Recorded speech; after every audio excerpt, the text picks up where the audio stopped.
And we're live with Frank Ritchie. Hello, Frank. Hello, Pat. It's been a long time, mate.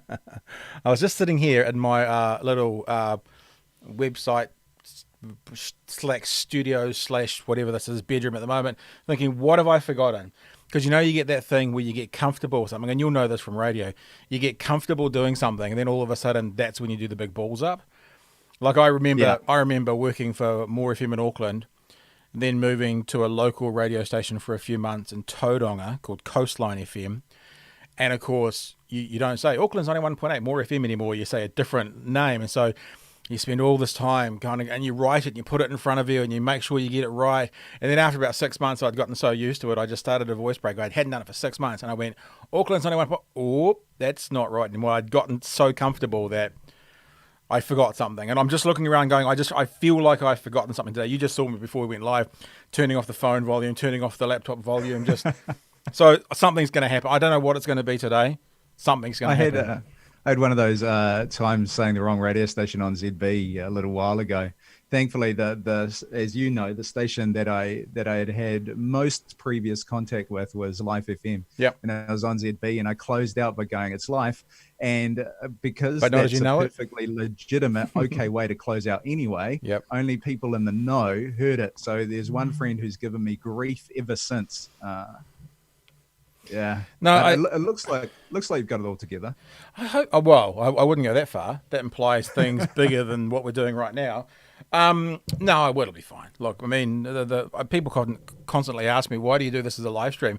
Everyone else just records it, then uploads it, and my answer is because I'm lazy.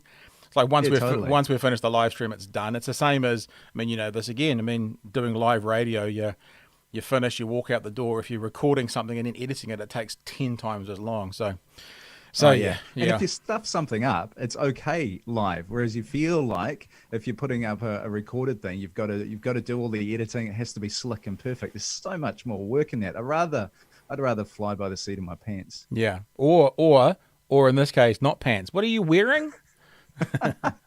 This is my formal Friday. Stand up. Go back a bit from the thing. Let's give us a full twirl. Okay. So that's like that. See, that feels. I mean, the colouring of white, not so much, but the actual. I grew up in the Catholic Church, and that's less extravagant, like going to Catholic secondary schools, St. Peter's College first, which was Christian Brothers, that was their ordination, and then went to Sacred Heart, which was Marist Brothers, and they all wear similar kind of schmocks, frocks, attire, but they have, because they're not as obviously wealthy and stuff as a church you attend, and they take a vow of poverty, not like you guys. They will always be just plain brown. But yeah, it's a good look. But you probably should explain why. Why is this for me primarily? Yeah, just it's pretty much for you. No, Hilary Barry, of course, has been promoting the whole Formal Friday thing during lockdown, and I've seen it each Friday and gone, oh, I haven't really got anything to wear. And I was like, well, actually, I do. See, I only bust this out for really formal occasions. Like if someone wants quite a formal wedding, I'll wear this. Right. Sundays like Resurrection Sunday, I'll wear it. But otherwise, us Wesleyans don't wear this stuff. I'm probably the only Wesleyan in the country who wears one of these things. But I love clerical dress-ups. So I was like, oh, Formal Friday, perfect time. And then someone laid down the challenge on Twitter that I should wear it in our conversation. I've got a black T-shirt on underneath that says, "Not today, Satan." Right. And I was going to wear that. Yeah. But the challenge was laid out. So I was like, better do it. Well, I've come to the forefront a little bit with Formal Friday. I am wearing pants today. Often I'm in my bedroom, so you just get out of the bed, roll over here, and get going. I washed this morning. Oh man, I couldn't find my beard oil. I've got this really cool beard oil, and I couldn't find it. So I had a good wash and a shampoo of the old beard, and it's all nice and I'm wearing my South Island merino top. So maybe not quite the formal, but for you, Frank, more formal than usual. Well, considering you threatened the possibility of nakedness, I think you've done extremely well. Yeah, people want to find our threads on Twitter. What did I suggest? Frigid Friday. Because it was a high in Dunedin of 8 degrees, and I was going to go naked, so that was going to be the. And knowing you, plan. I thought there was totally a possibility of sitting down and seeing you at least without a shirt on. Yeah. I know that the camera's not going to see below that, but I thought you might have been topless. Don't count your chickens. You never quite know what's going to happen. Hey, obviously, from the ridiculous banter that we started with, we've known each. I was thinking the other day, It is approaching 20 years. I think I was at Life FM in the early aughts. So it must be 15 years plus. It must be like 16, 17, It's going 18 back some years. time, mate. I remember, and I'm not going to go into details about this, but you should. No, definitely. Some run-ins with some churches and some incidents that happened on Talkback where you pretty much had my back. So that would have been around 2002, 2003. Yeah, I remember one of my most enduring and fun memories from Whakatane. Sorry, I was going to say from Whakatane because I just gave away the punchline. From Life FM. Life FM was a primarily Christian radio station. I always saw it as a radio station that was providing a niche to a marketplace, but most people look at it as a Christian radio station. And I used to get in trouble all the time. In fact, I worked with the group a couple of times, and both times I left under a very dark cloud.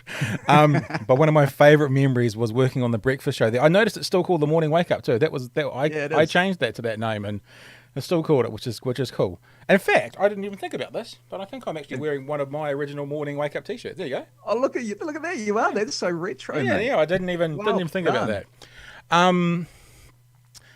Someone who was a winner from Motueka phoned up in the morning show, and we were like, oh, so where are you calling from? They're like, Mott. And my co-host went, where's Mott? And they went, oh, it's what we call Motueka when you live here.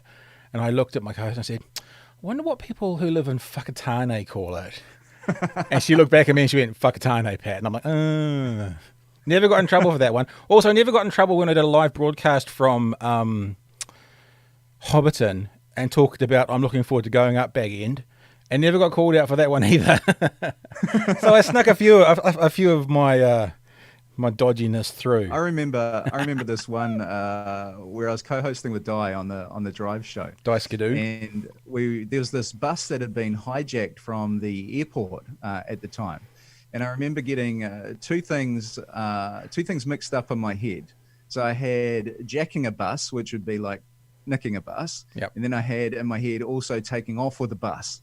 So when it came out of my mouth, it came out as jacking off with a bus. Of course, we both lost it. I quickly had to go to the break, but no complaints. I don't think anybody else understood what I just said. It's funny you talk about, when you make a mistake, people don't really notice. And it's true overall, which is why I like live, When I was working for ZB, I did between, kind of 4 and 7 hours of live talkback every single time I was on air. So the idea of doing this live streaming stuff, it feels natural and comfortable. But also what other people don't realize is how, when it does go wrong, the people who enjoy it most of all are the hosts. So like when there's a mistake made, the hosts are typically the only people who know, really, unless it's a massive balls up. And also when things are funny, it's often the hosts that know it most well. Like I've got a Skype tape floating around somewhere, and some of the things that I couldn't go to air in the end, wasn't allowed to go to air when I was working for that group. But I've got a couple that were me and I think he's now the boss there, with me and Luke, just pissing ourselves laughing, just unable to control ourselves. And it's that thing. It's like, actually one of the great things about that medium is that's the people behind the mics and in the control rooms, if it's that kind of station, who actually have more fun. No matter how much fun you have when you are listening, they have more. I listen to a podcast now called Two Bears, One Cave, which is a couple of American comedians, Tom Segura and Bert Kreischer. And I was listening to it last night, and I don't laugh out loud. I mean, you know what it's like when you're by yourself. You don't really laugh out loud at a lot of things. You laugh, you find something amusing and you think that's so funny, but it is another step to laugh out loud when you're by yourself, especially. And I was laughing out loud, and I was just thinking, as much as I'm enjoying it, these guys are having so much more fun than I am actually doing what they're doing. So, yeah, it was always a fun part of it. We, Jax, my co-host on Sunday nights, and I have talked a couple of times about how it'd be great to have two shows. There's the show that actually goes to air, and then which fits ZB, and then there's the other show that happens when we're off the air, because we're quite off color off the air, which would fit well on another format. There are two radio stations happening. It's just the audience is only hearing one of those radio shows. Although I did hear a clip of you the other day telling people to go out and get their partners pregnant to have at it. Was that the statement that Yeah, went so in? we Have were, at it, New Zealand. Go and get your partner it was pregnant or something. it was go for it, New Zealand. Go for it, So New Zealand. we were doing an interview with Nikki Bray from Family Life, and I said to her, "Hey, are you worried about a baby boom here since couples are locked up Christmas together babies. for 4 weeks?" And she said, "Oh, well, it could go one of two ways. You get the families that are just really stressed, and the opportunity there is for stuff that's not so good to happen. But then it could go the other way." And I said, "Well, as a married man, I know that what produces baby is good stress relief. So go for it, New Zealand." And then Jax lost it. Yeah. And it wasn't one of those, in the hour. How if you're well before the end of the hour, you've got a chance if you're losing it just to go to the break. Yeah. The producer can just hit the button, or you hit the button and you go to the break. We're only 2 minutes away from the news, so we couldn't go to a break. So I had to make sure that we were able to get it back together. They were both laughing extremely hard and carry on. We managed to do it. But when the producer's bringing the music up really early, that they don't trust that you're going to be able to get it back. It was a good moment. I remember the other thing that's hilarious is when I won't mention names here or stations because I don't want to identify this person because it would embarrass them. But I remember working in a producer's role at a station, and the person who was hosting got the name of the guest wrong, and rather than calling them Nairi, called them Negro, which is potentially the worst thing you could say. Maybe there's one other N-word that would be slightly worse, but not by much. And I was with someone else in the control room, and at exactly the same time, we both, so there was a desk in front of us with like computers around us. We both hit the deck with our heads on the desk because we lost it so hard, but we couldn't put them off. We didn't want to let them know what had just happened because they had no idea.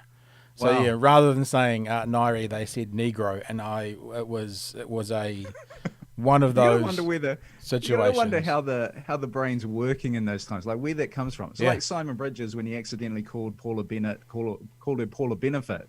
It's like what's going on in his brain where you're not thinking, you're just kind of in autopilot, and these things just come out.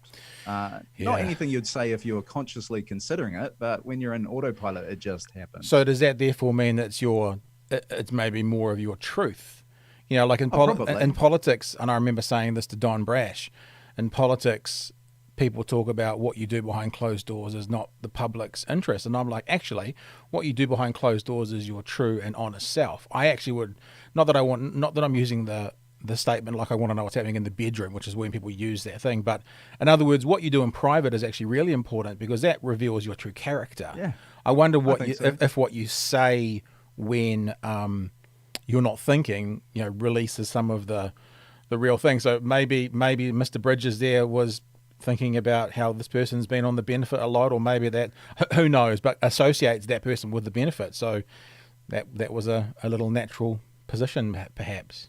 Who knows? Yeah, I think so. Which is why I think I'm getting to the point with my public life, most particularly on Twitter, because I find Twitter a really interesting medium where there's a little bit more of my, I don't know, slightly cheeky self coming out a bit, because anybody who knows me knows that my humor is just slightly off color, but because of the position that I have, I've got to be careful where that gets shown, because for some people to hear off-color jokes coming out of the mouth of a minister is probably just a bridge too far. So you got to take people on that journey. I don't know if I agree with you. If I can relate it back to, so for example, everyone knows Bryce Edwards, or knows of Bryce Edwards. He's a political lecturer and commentator, was at Otago University and now is at Victoria. One of the reasons I believe he is so successful and such a sought-after commentator, this is just my opinion, is that people know he's not one of the lecturers who goes, well, there's this side and there's this side. He actually takes a position and he actually shares what he thinks. And actually, I think that's possibly one of the reasons he's so effective, especially in his public life when he's commentating. People know I don't like the word bias necessarily, but the political perspective he comes from and he supports, and I quite like it. In fact, Frank, I've never said this to you, and perhaps this should be a conversation behind closed doors. Sometimes I in the past, let's be honest, I haven't seen a lot of what you've done in your role as a minister in the last few years. But when it started off, I'd look at a few times, look at things that were being said and look at thoughts you were sharing, thinking, it feels like you're dancing down that middle line to be sort of not. And a couple of times I was like, I think the Frank I know feels a bit differently about this. Like if you asked him his personal opinion behind closed doors, he'd go, look, I actually think X, Y, Z.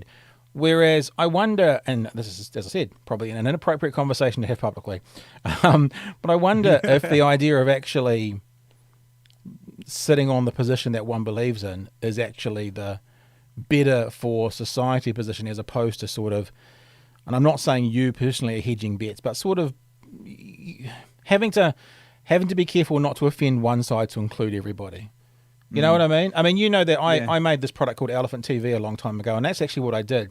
I spent a lot of time researching with people far smarter than me. I remember sitting in a meeting of planning. Elephant TV was like a conversation for churches, for people who don't know it, which is everyone. And, you know, there was like 20 PhDs in the room and me. So I was easily the dumbest dude in the room. And everyone was like, this would be great. And we shared two perspectives. And, you know, we do one on, you know, war. So we share the pacifist side and we share this side, and it'll be great. And so then I did it, and all the churches went, oh, no, I wouldn't put that in front of my youth.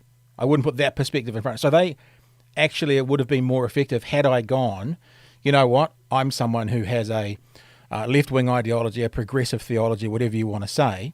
And this is actually the position I'm putting out there. I think that would have been a more effective tool for helping someone, rather than being, and this is now I'm talking about me here, not you, let's make that clear, sort of trying to provide a jack of all trades, because then, as you know, you have the danger of becoming a master of none. Yeah, and I know that in media in particular, it's one of their frustrations that you get some of the heads of churches on, like bishops and stuff, and they won't give an opinion. They'll just play both sides. And there are some issues where I would do that. Part of it comes down to what hills am I willing to die on? What do I want to be known for? And there are some issues that I think we just don't necessarily have the ability to have a nuanced conversation. And getting involved and offering an opinion is just going to then tar you with the brush that you're the person who thinks like that about that, and you won't get heard on anything else. So if anything, I'm just going to start taking this off because it's quite hot. Go for it, baby. Speaking of naked, hang on. Now, for people who are listening to this, Frank's just defrocking. Gosh, that's a harsh word to use when you're talking about a minister being defrocked. Sorry, keep going. On that, if there's issues where I feel like I'm vacillating a little bit these days, when I'm more confident about who I am and what I think, it's probably just partly I don't want to die on that hill, so to speak. And that's probably very wise. I mean, I was talking to Mick Roberts yesterday actually, and I said it's not about religion, but about not dying on that hill. When Trump said to a reporter, "You're a third-rate reporter," I said to Mike, if I had been in that room, I don't think I would have been able to hold back. Well, you're a fourth-rate president. You know, I just because I'm immature and unprofessional. Yet, obviously, that reporter, if he had done that, would have died on that hill, and he wouldn't have been in that room anymore, and he wouldn't have been able to do his job. So I get it. Yeah, I get it.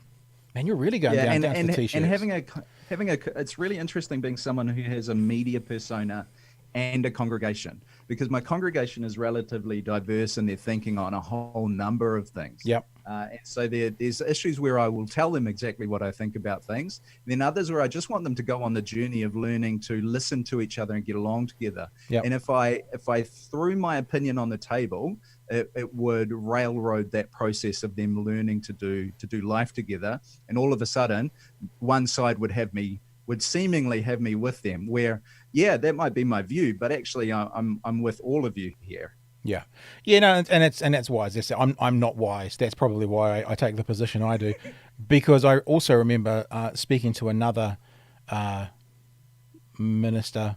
I never know what the term is. Dude who was in charge of a church. Is that the way you say it? That'll do. I like that one. And he was fairly, I guess you'd say, progressive in his theology, but he was also someone who did kind of travel the world talking to religious organizations. And I remember talking to him about like live streaming or podcasting the services, and he was like, half the stuff I say in this building I wouldn't want to get outside. And that's because he was speaking to a group who knew him, who knew his offhand jokes, who could see him. When you spend 52 weeks a year with someone, or in that group, you know how to read them. If you hear a one-off, I was going to say podcast, but broadcast, whatever the word is, one-off kind of sermon backed up to a website, you don't maybe know how to read that, and you can judge, and that's one of the reasons I used to get quite a lot when I was working at ZB. I thought you were supposed to be a Christian, when I said things that was contrary to perhaps their perspective on what a Christian should be. And my response was always, well, depends what you mean by that. You tell me what you mean by that word, and then I'll tell you whether I fit into your definition.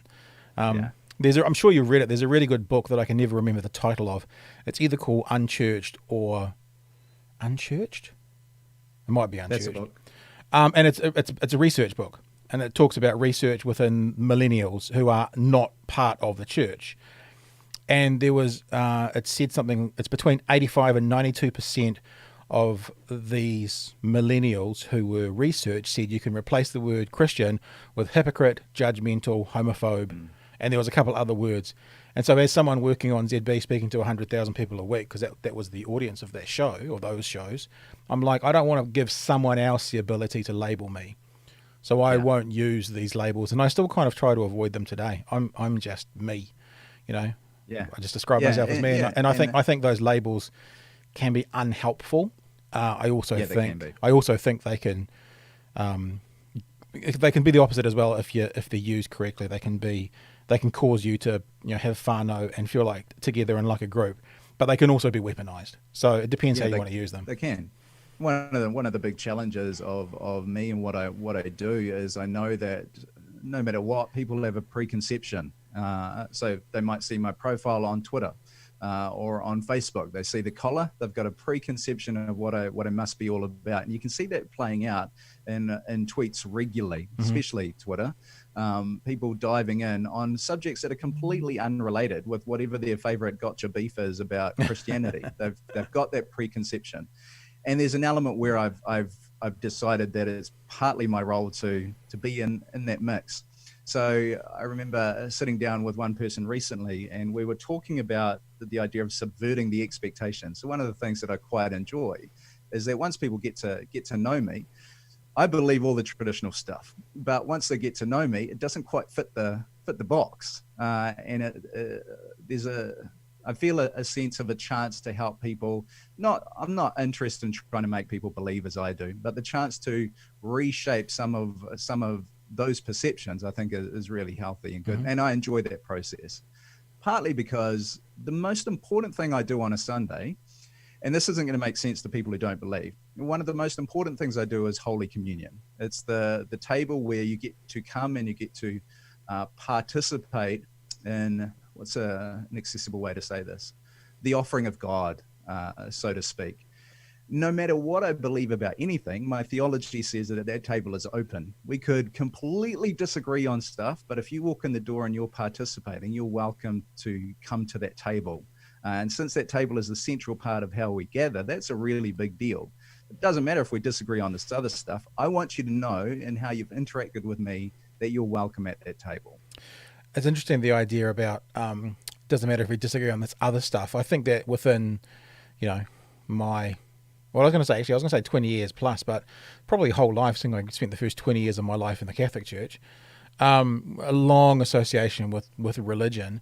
It seems that there is not a lot, in my opinion, there's not a lot of things that a lot of people sort of need to agree to be a part of the group, for want of a better word.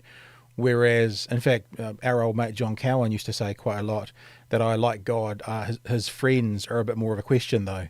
That it seems that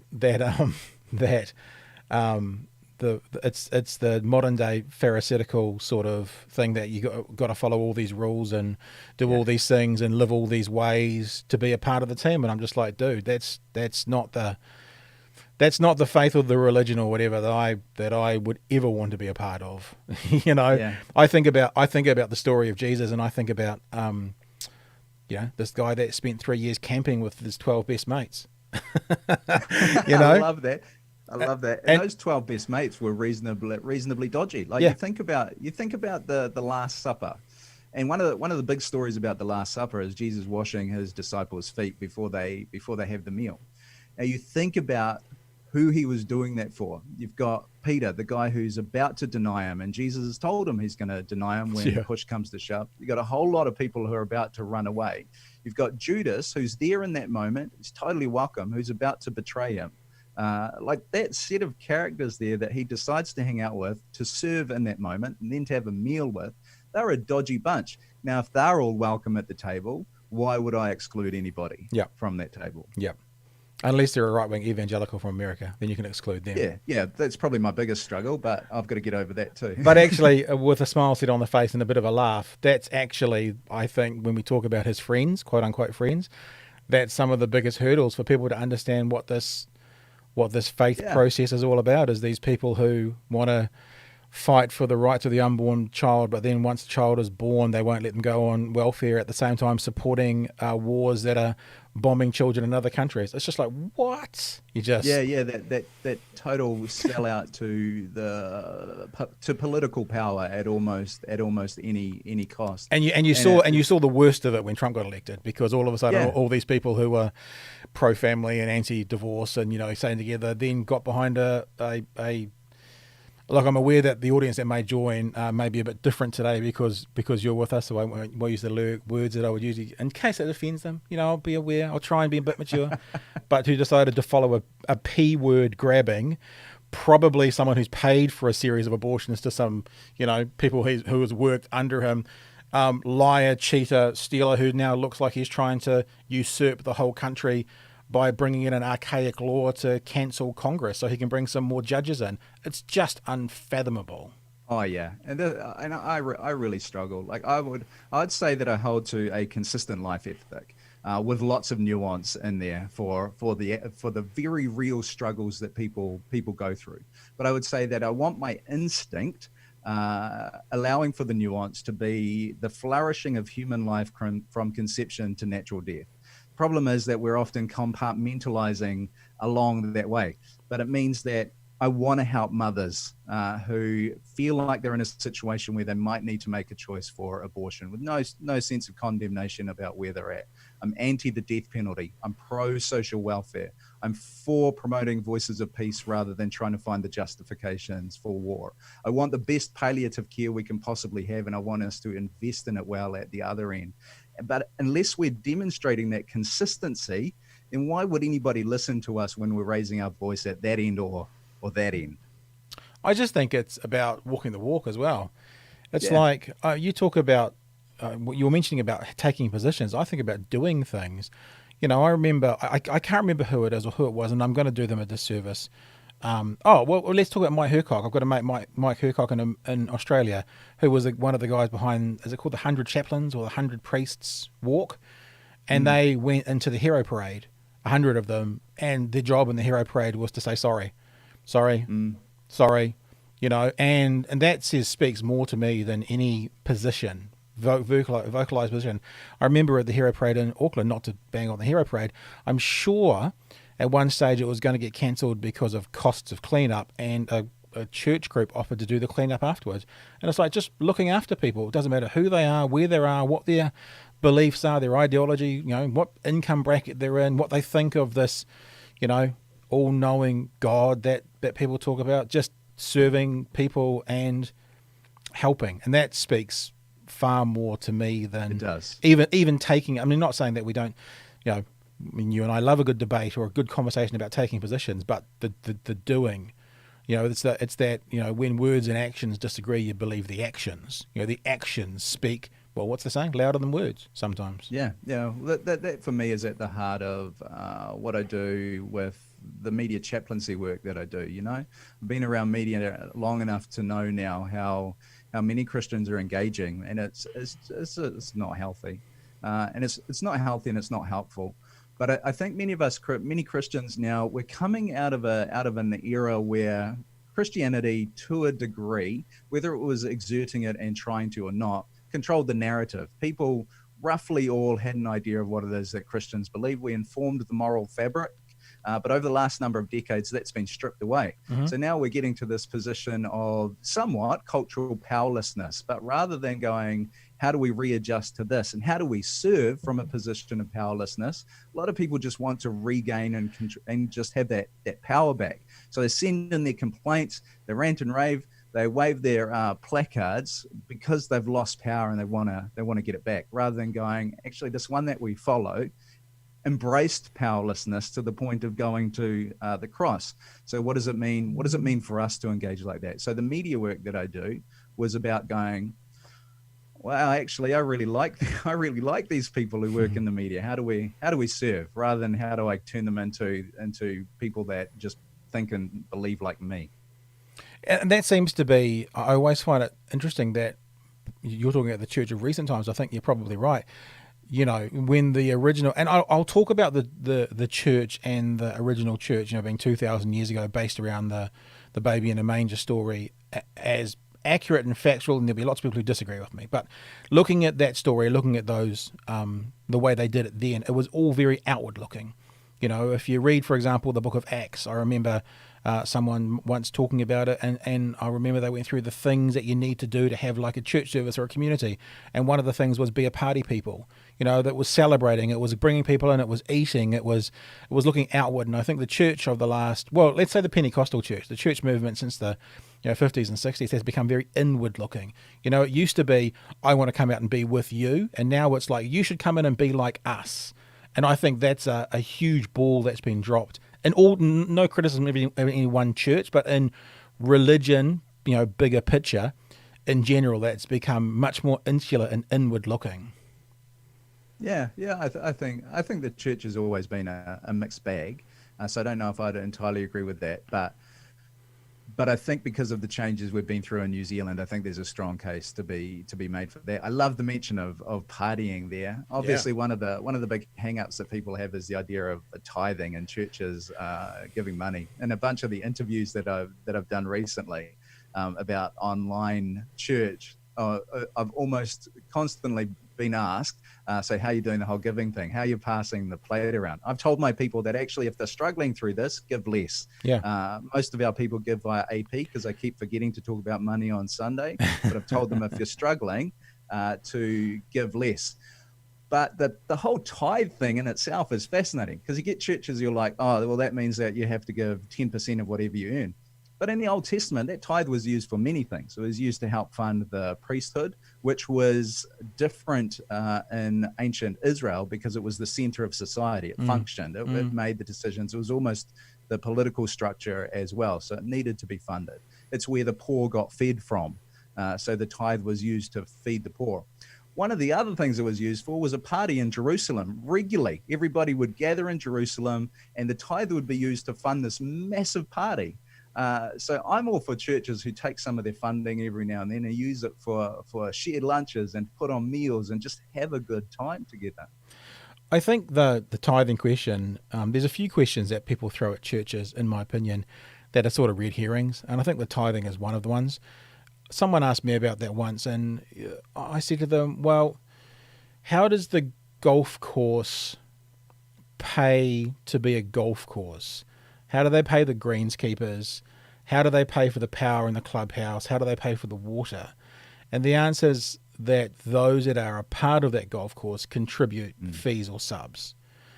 And I think that there's been such a hang up around people like, you know, Brian Tamaki and the prosperity type things that are shown, that people now kind of go, why should they get any money at all? Why should they get any money at all? And it's like, well, if churches choose to have a building that has power, if they choose to have staff that work there, where is the money coming from? It's coming from the people who are a part of that organisation. No different from any other, let's say, not-for-profit or non-commercialised business. So I think it's a red herring. It's like the subs for the golf course come from the golf course members. The subs from the church need to come from the church members because it's not commercial. That's where it comes from. Yeah, that's what I tell our people. I tell them, look, you're not going to hear me talk about tithing because of all the hang-ups that have gone with that. If you're looking for a guide on how much to give and you're starting out, that's probably a fairly good guide. I'm not going to promise you blessings based on the money that you're giving, which I think is where some of the hang up is too. But as a church, we have expenses. Those expenses are kept to a minimum. But if you consider this your community and you get some sort of value from it, I hope that you'd help us meet our expenses. I don't see what anybody gives. I don't know how much anybody gives. But we've got a number of people who have come out of quite strong evangelical backgrounds where they've heard giving messages all the time. So they have this aversion to it.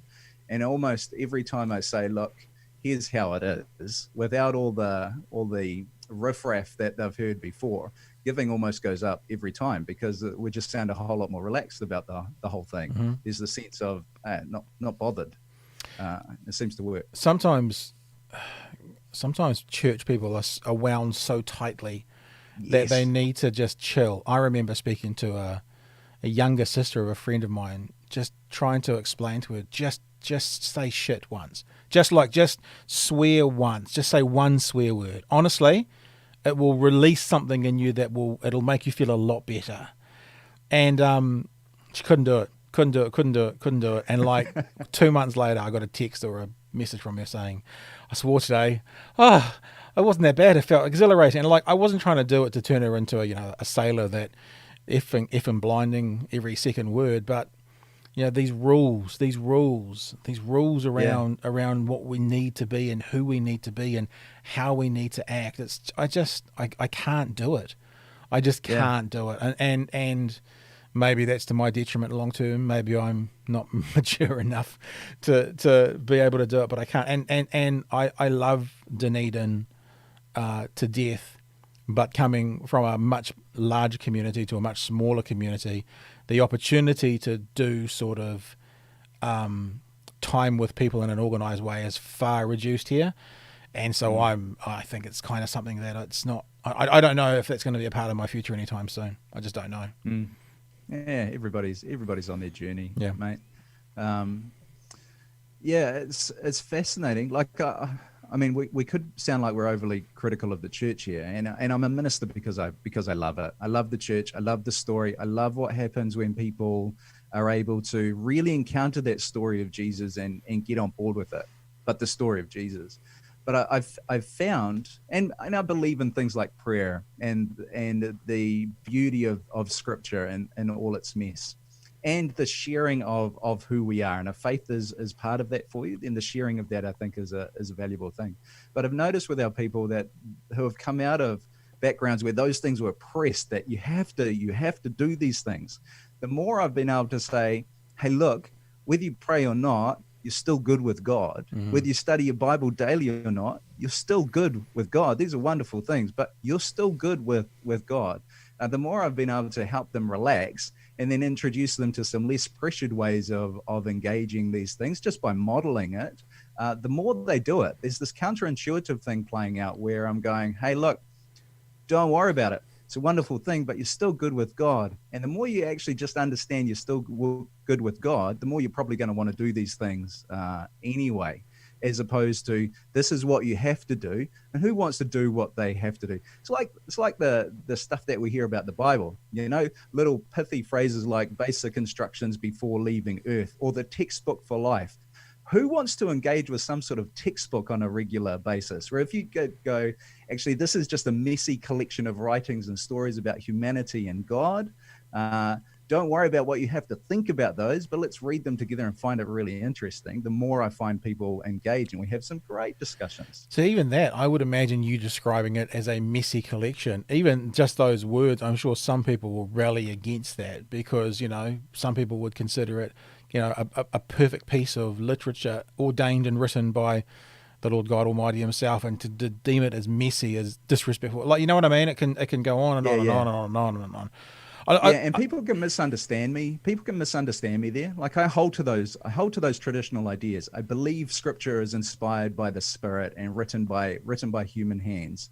But I want people to engage with it, and layering this kind of very straight way of understanding it doesn't invite people into participating with it. Whereas as soon as I say this is a messy collection of stories and writings, that in my mind is I would want to read that. I think that just that find it more inviting. what I've heard you just say, if I can paraphrase it back to you, I think that's one of the things that I think really doesn't work in the church as a broader body at the moment, and that is that there are so many organisations, people, churches that say this is the way to do it. And I think that's a real hindrance because, I mean, you see that with colonisation, for example, and it's a little bit like I talked about before of recent times. The church, in my opinion, has said, be like us, rather than we should be like you. I mean, you imagine if a colonised country, I mean, there's some lovely stories about, read Bible and Treaty by Keith Newman as an example for what happened when New Zealand was colonised. And I'm not saying it's all good, obviously. Don't want to hear any texts or tweets from people saying that I'm an apologist for, theft of a country. If people who know me know that's not the case. But imagine if those early missionaries had to come here and gone, we've got this story to tell you. Let's be like you. Learn how you tell your stories, and then we'll tell you about it. Do you know what I mean? It's like it's like the migrant story that I used to get on ZB all the time. I've told this story before.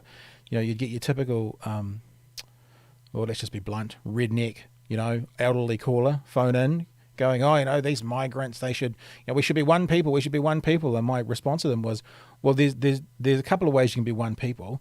One is you can force them to be like you, or two is you could be like them. Would you be happy to be like them? And they were like, no. And so I said, well, so you're not asking to be one people because that's a solution. You're actually asking for just people to be like you.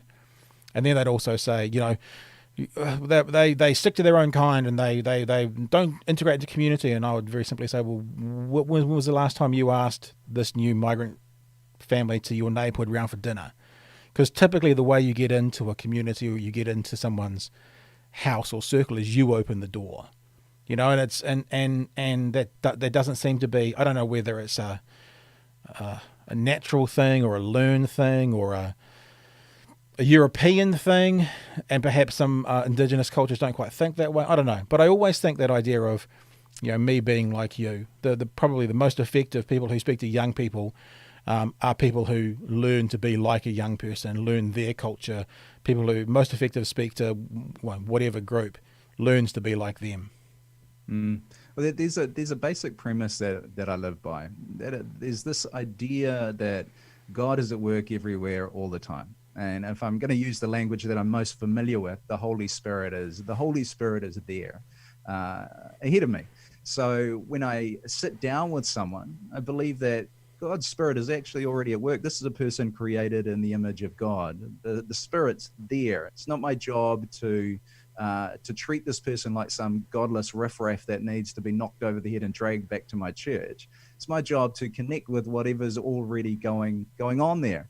God's already up to something. Now, sometimes that connection might be overt and it might be a discussion about spirituality, but very often it might not be. It might be something else. So I think if the missionaries had been able to come here with the assumption that actually the culture they were encountering, as with all cultures, there might be some stuff going on that's not so good. Same with European culture. But if the assumption is the Holy Spirit is already here, I think they would have seen something very different. In Māori culture, I can see lots of parallels with ancient Israeli culture, for instance, ancient Israelite culture. There's that indigenous element where story and family and lineage, mountain and river, all these things are mirrored there. God was already here. It's just a question of what was he up to, and do I have the ability to see it, celebrate it, name it, connect with it? And I think there was too much of the assumption, and I think it goes on now as well, too much of the assumption of God's not there, God is here with me, so I need to get them over to where I am. Yeah, well, I guess that's a much more eloquent, intelligent, and more polite way of saying them be like us. Like you have to think I'm a one-syllable guy, but yeah, the way you sound, it sounds much better, Frank.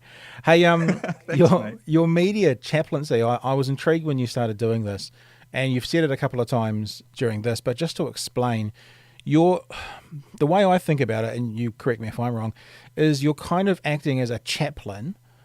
Other people would think about a chaplain in a hospital. That's a pretty easy way to do it. A chaplain in a hospital is sort of a universal religious figure for all the patients in the hospital and perhaps the staff as well. So a media chaplaincy is sort of a universal religious figure for all the people in media. Is that an okay description of it?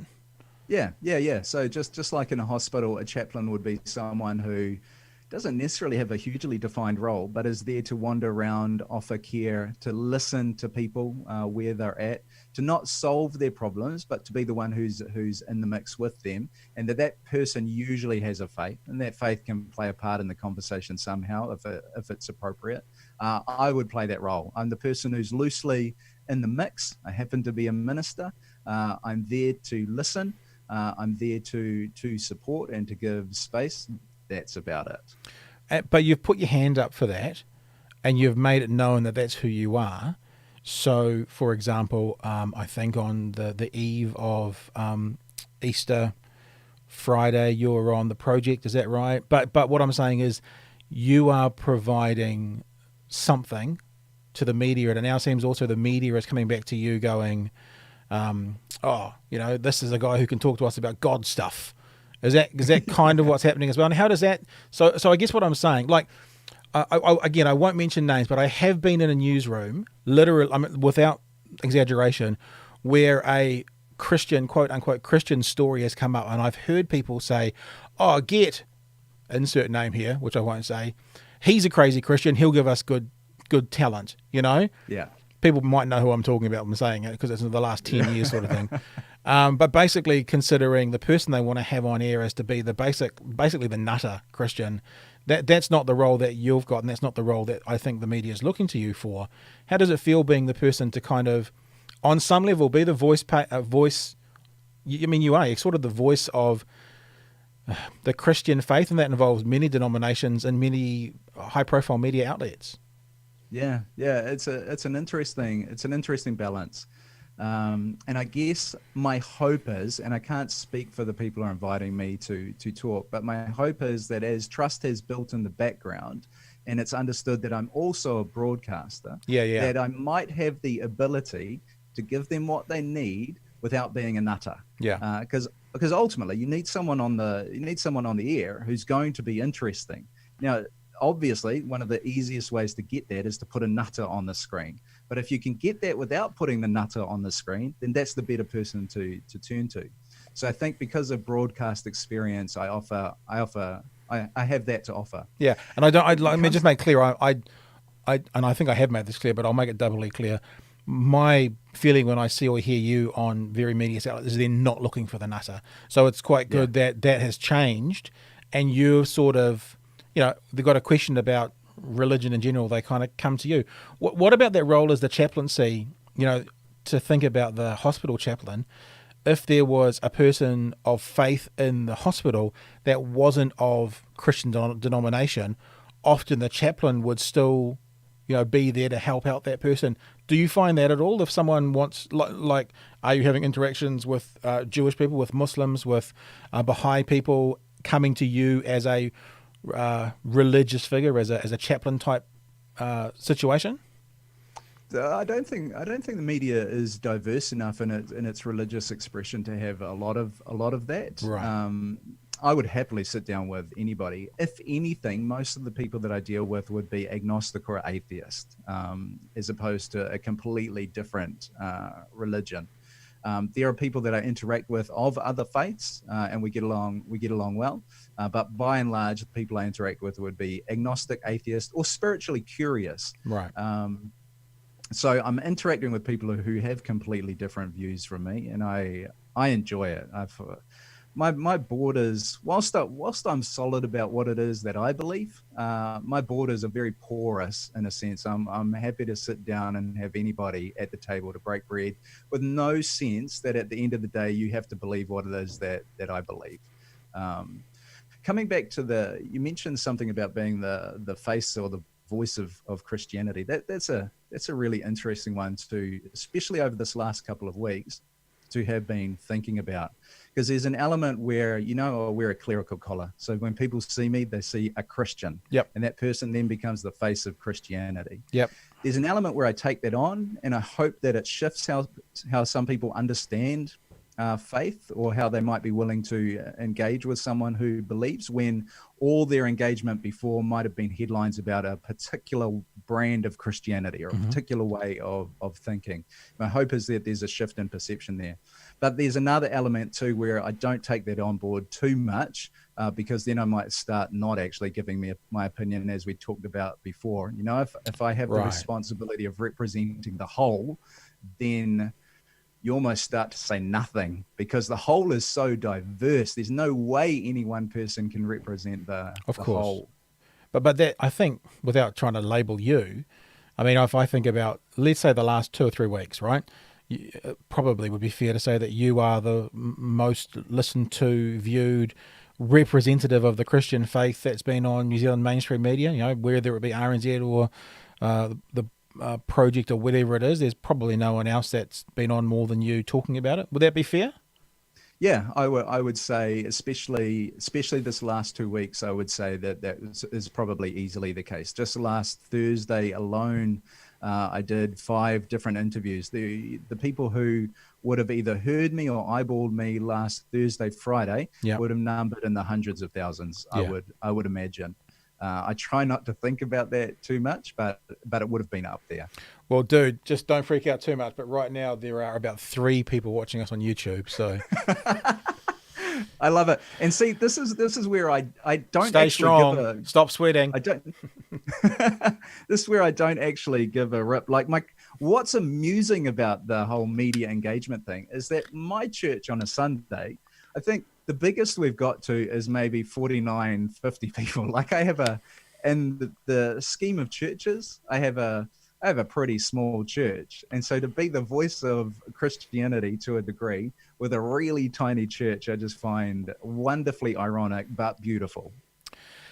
It seems that you've been doing it for a couple of years. Is that about right? The chaplaincy?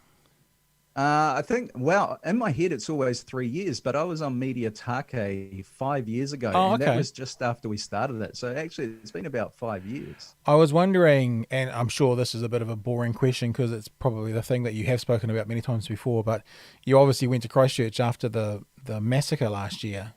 And I'm happy to, when I say happy to, I'd like to hear your experiences around that. But what I was also wondering was, I mean, you go to Christchurch to be the media chaplain.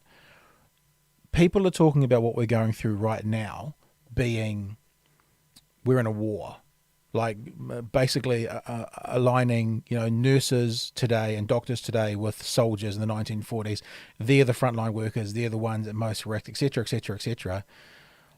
Obviously, just over a year ago, I guess you could say the worst singular event that's ever happened in New Zealand happened, or to New Zealanders, the singularly worst event happened.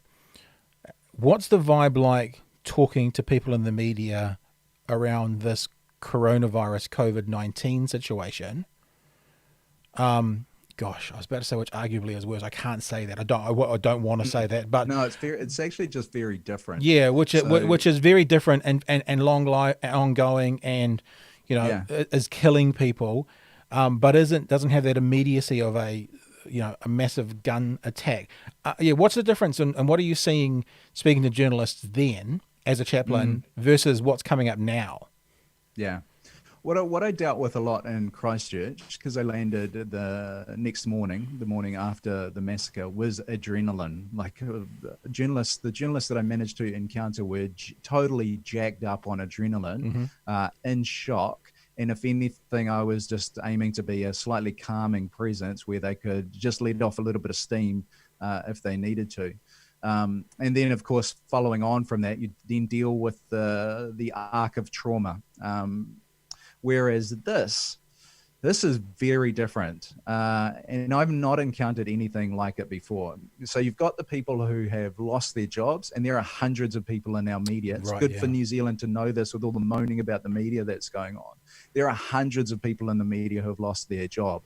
When you consider Bauer Media, over 200 jobs gone. NZME, you think 200. about NZME with 200 jobs gone. Radio Sport has disappeared. When you think about all the freelancers around the country who are writing columns, who have now lost those columns, there are a lot of people who have just, in a matter of a couple of weeks, disappeared from the output of the industry. That's really hard to grapple with. It's hard to grapple with for those who have lost their jobs. Then it's hard to grapple with the people who have kept their jobs and now having to take pay cuts and are trying to work out how to keep the output going during this time, which they need to be. They need to be pumping out a lot of information.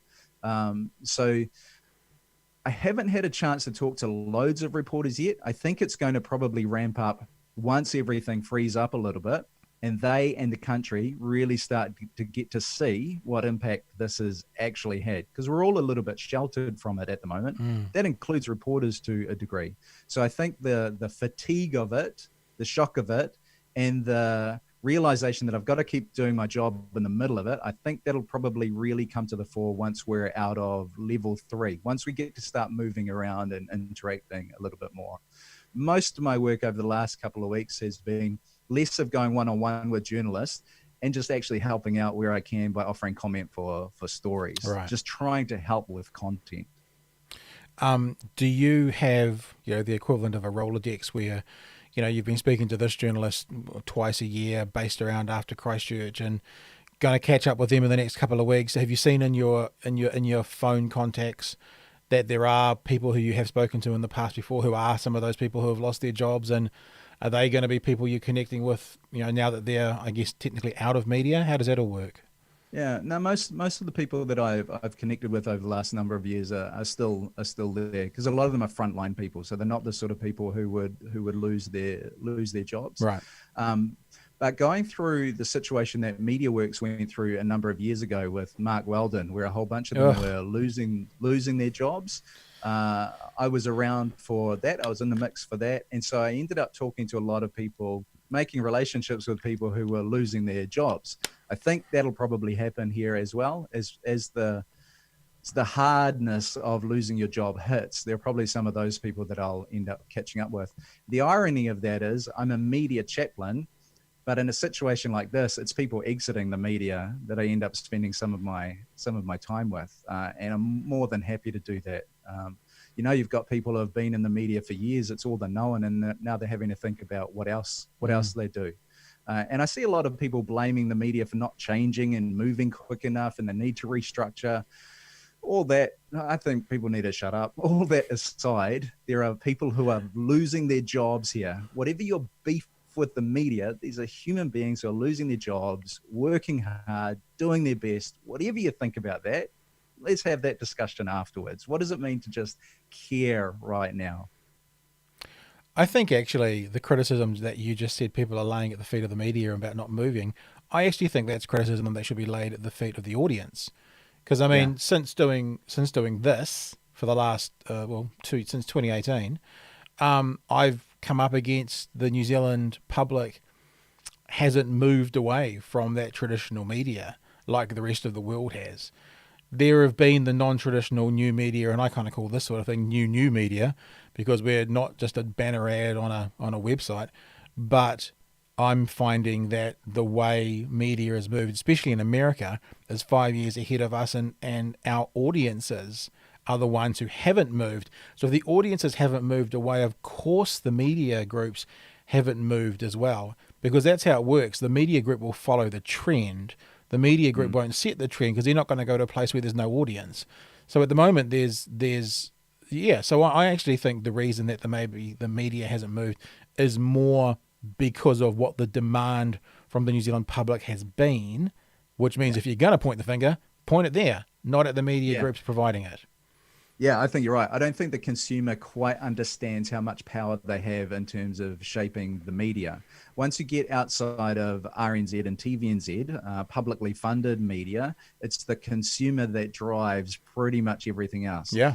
Because advertising revenue will follow audience numbers. So what you're clicking on, even if it's because it's something you hate, what you're clicking on is defines what the media is going to look like.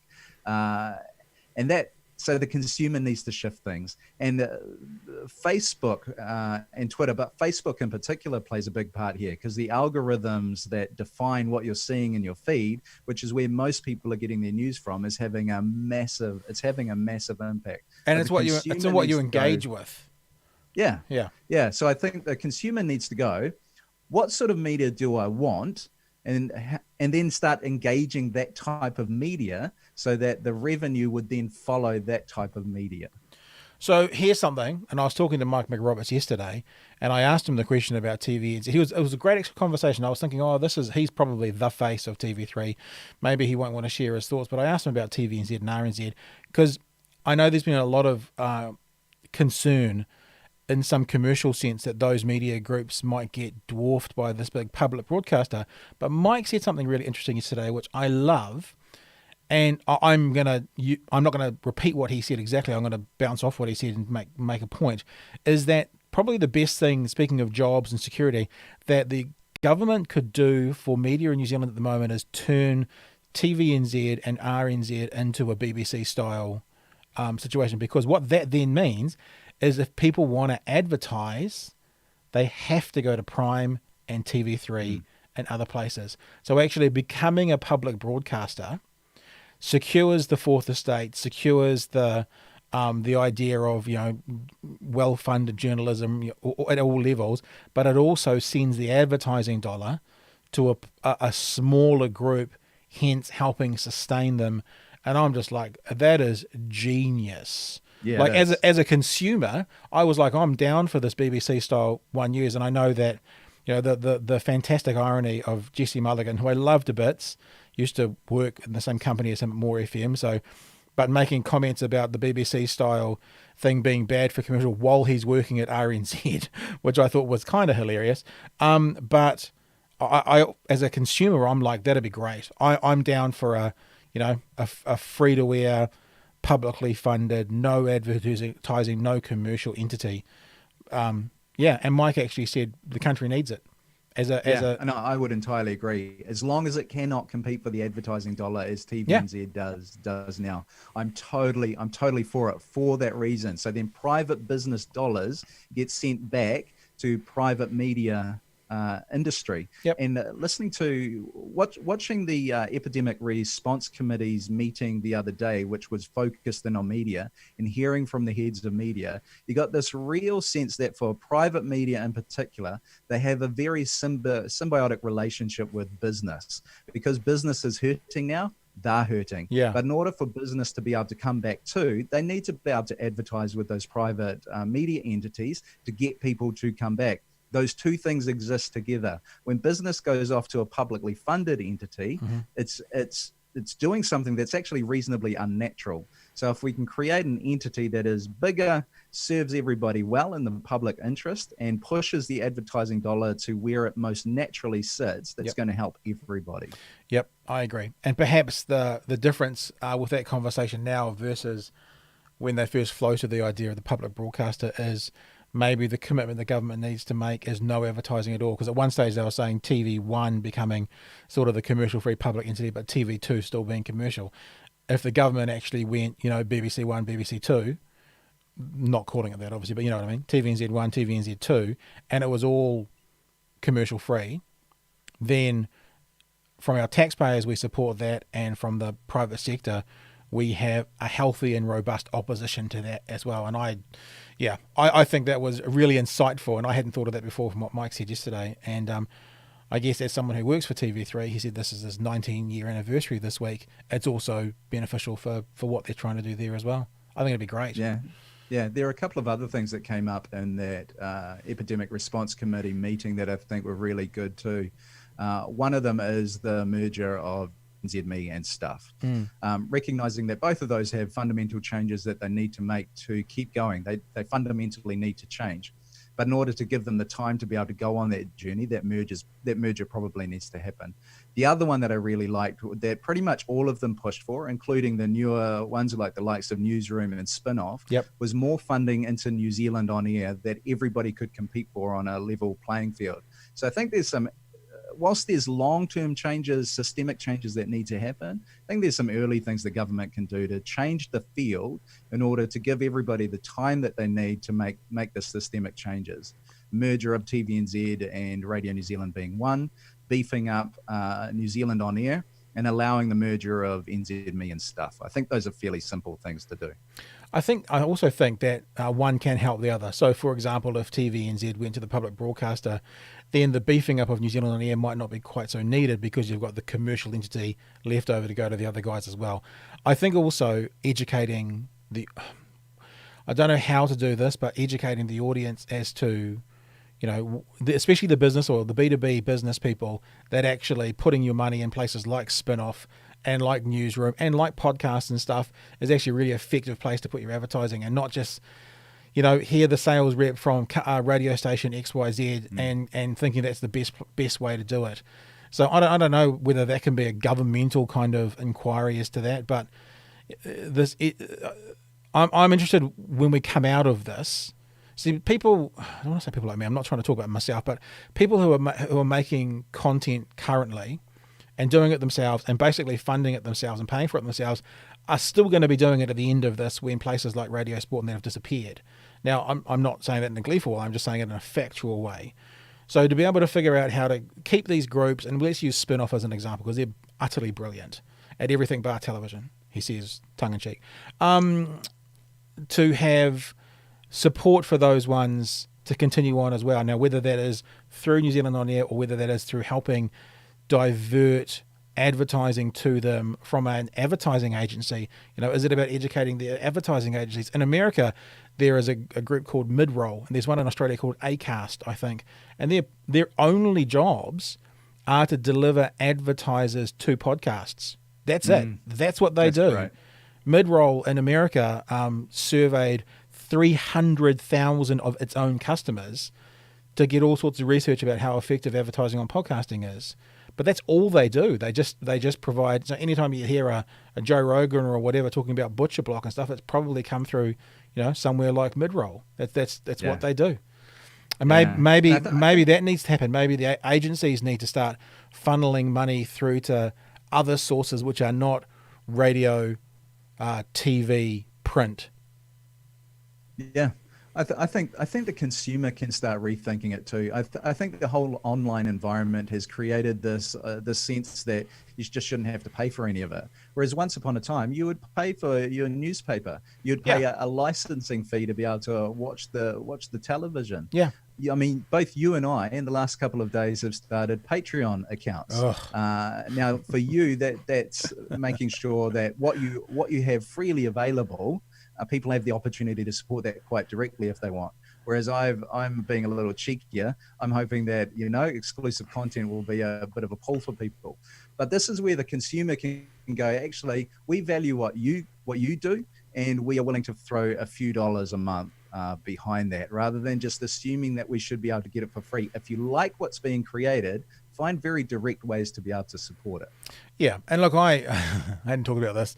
I've talked about this as a part of my intro for the audio podcast, but I started a Patreon, to be honest, not necessarily based on complete necessity, but, every single thing that I've done in this podcast at the moment has come out of my back pocket.